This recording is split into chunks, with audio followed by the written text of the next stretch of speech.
Captain's Log. Entry 6. Excess of Avarice. This page is blighted with mould and the imprint of a memory. The words seep experience into your open mind.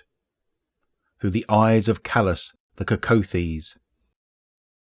A crowd has gathered to stand with me, their emperor, soon to be so much more. Amsot spread word of my arrival, and they clamoured to be first in my presence in the viewing chamber. I spot the Guardian and his little light as well, an extra morsel of bait. The ghost watches while the Guardian resigns to the rear. Pity. All come to view the zenith of my labours. I am omnipresent. Every angle that can be seen is seen by my statues at every corner. My plated carriage monitors the crown for aberrations. It is adorned with gold from the castellum for my viewing. I paid many lives to pry it free from hive clutches, but it bent most agreeably, its ability to bridge minds and bring them to submit. I see my tributes, scorn gibbering nonsense in unison, lashed and plugged to the crown, a thorn made tool in my brilliance. My daring counsellors anchor their psyches and prepare to begin the communion. Greatness is before us. These watchers, I shall thrill them. I clap 4 monumental pairs of hands. Let it begin. I turn all my gaze to the chamber's expansive viewing window as shutters unveil the grave of Mars. Tendrilic bands of phasing darkness spiral from the anomaly's core, enrapturing all of me, beckoning into the depth of its core with whispers like hooks through nervous flesh. I gape into the stimulating writhe. Yes. My counsellors place their hands on the crown and focus cognition through it.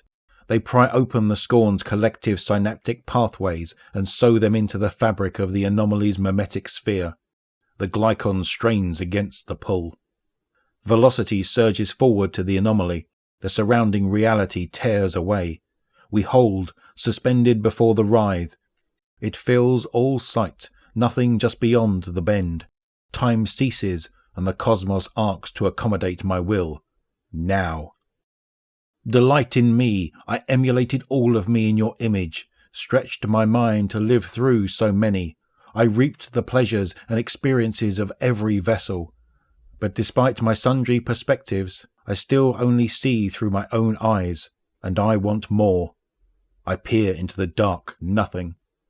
You are oblivion, not a destruction, but a melding of all that has come to pass.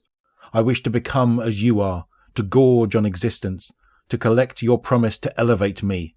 My laughter is wild, all of my forms transfixed on the swirling anomaly. Look upon me! The cosmos bends and snaps as I stand, return to my feeble reality. Ignored again. The scorn shriek nonsense in unison. It drowns out of the whispers. It is all any of me can hear.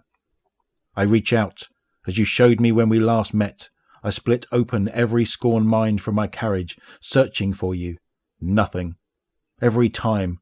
So I tear open their bodies, fitfully pulling limb from socket, mind from skull, scouring them for your presence.